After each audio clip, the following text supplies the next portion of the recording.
Hello and welcome to today's lesson on resistance.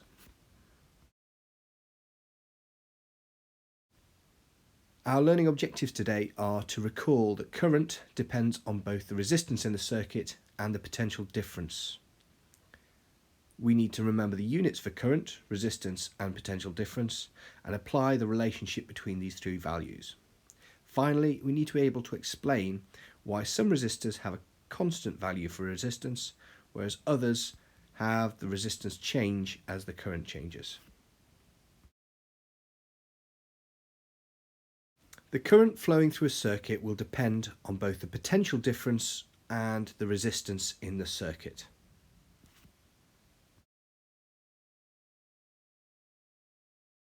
Resistance is a way of measuring how hard it is for electricity to flow through a circuit. It is measured in ohms, and we use the Greek letter omega.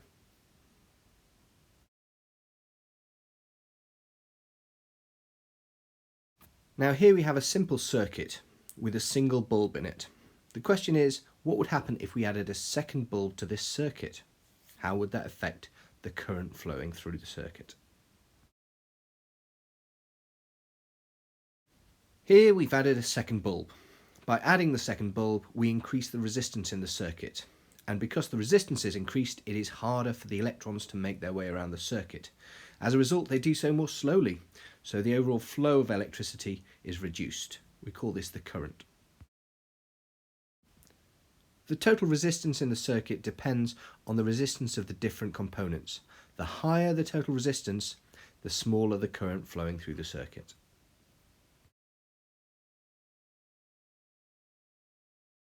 As an example, here we have a circuit with a current of 1 amp flowing through it. If we add a second bulb, we would actually double the resistance in the circuit. If we double the resistance in the circuit, then the current would halve, in this case from 1 amp to half an amp. In this second example, we have a current of 1 amp flowing through a resistor of 10 ohms.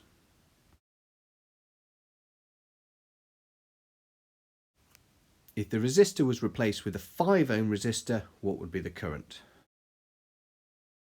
By halving the resistance, we would double the current from 1 amp to 2 amps.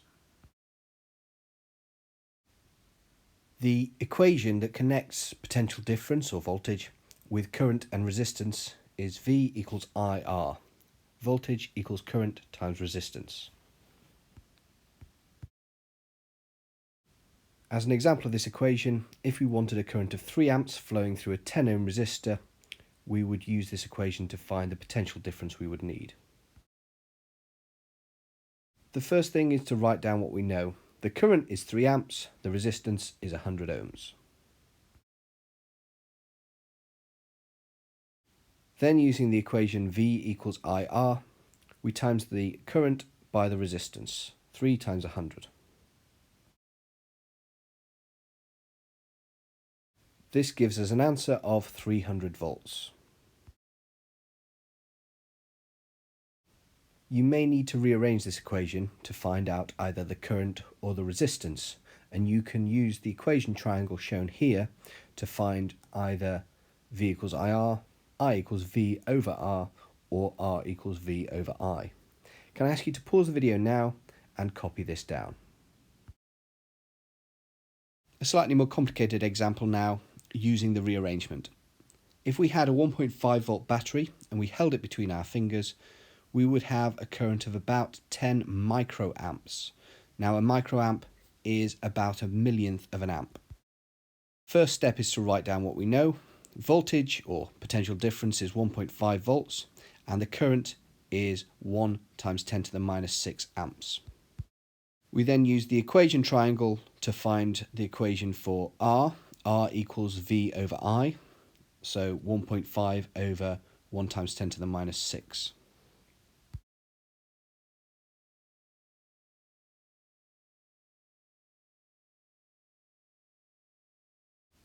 And this tells us that the resistance of the human body will be approximately 1.5 times 10 to the 5 ohms.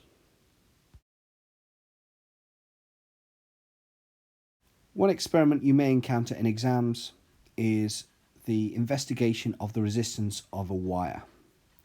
Now, to conduct this experiment, you would need a simple wire, ideally strapped to a meter ruler so you could measure its length. You would use an ammeter to measure the current flowing through the circuit, and a power supply such as the two cells shown here. You would also need a voltmeter attached across the wire. And then you can vary the length of the wire using the flying lead. One thing to watch out for in this experiment is when you have a very short length of wire, the resistance is low and therefore the current is very high and the wire can get very hot. So just watch out for that.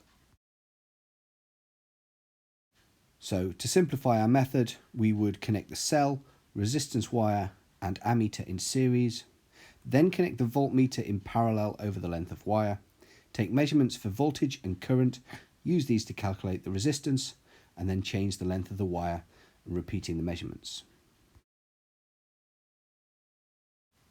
Here is a circuit diagram for our apparatus.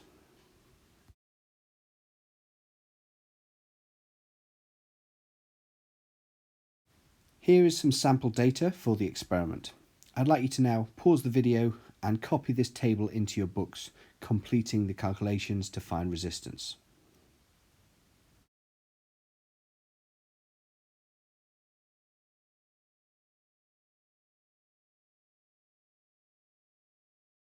If you rounded your answers to the nearest whole number, your results should look something like this.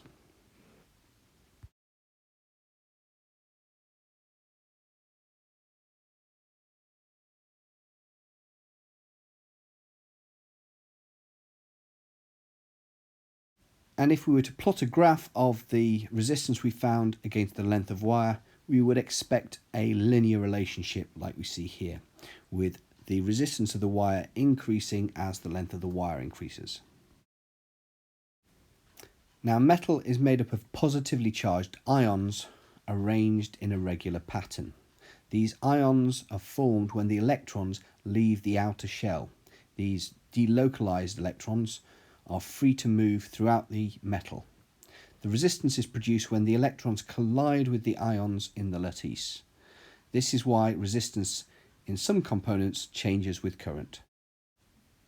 Now here we have two examples of a component called a variable resistor.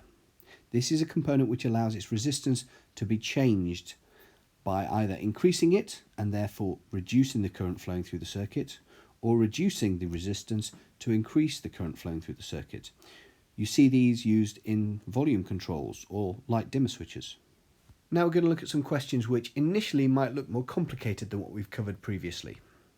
We're being asked to calculate the potential difference, remember this is the same as voltage, across the 8 ohm resistor. So we're trying to find V. We know R, which is 8 ohms, and we know I, which is half an amp. Therefore, the voltage can be calculated by timesing I by R, a half times 8, which would give a voltage of 4 volts.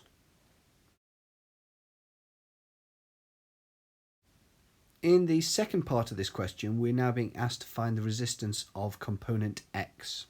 Now, using what we've learned from our previous question, we already know that the potential difference of 9 volts is already dropping by 4 volts over the 8 ohm resistor, which means that there are another 5 volts left, which must be dropped across the component X.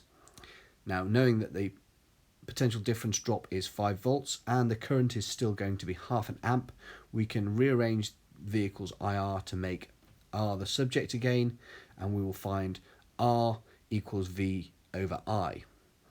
V is 5, I is half an amp, and 5 over a half gives us a value of 10 ohms. I'd now like you to have a go yourself. Pause the video at this slide and try and answer this question in your book.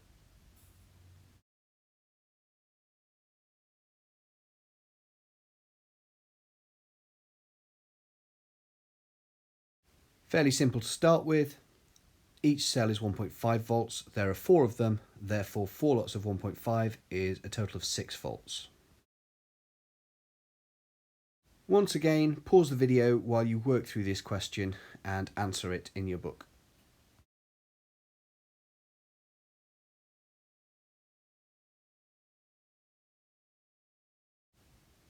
So here we have the 6 ohm resistor in parallel with the 6 volt power supply, and therefore the potential difference will be 6 volts. For the next part of the question, you're trying to find the current that the ammeter A will read. Pause the video now while you work it out.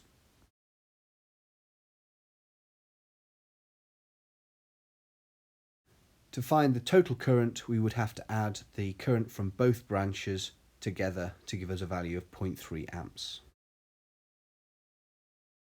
Once more, pause the video while you try to work through this question. If you struggle, you may find you need to go back to the previous lesson to work this one out. Very simply, there is twice as much current flowing through the bulb as there is through the resistor, and therefore there has to be half as much resistance, in this case 30 ohms. One more question for you. This time you're given more information than you actually need, and part of the trick is to select the information that you're going to use to answer the question and discard the rest. Don't forget to pause the video and answer the question in your book.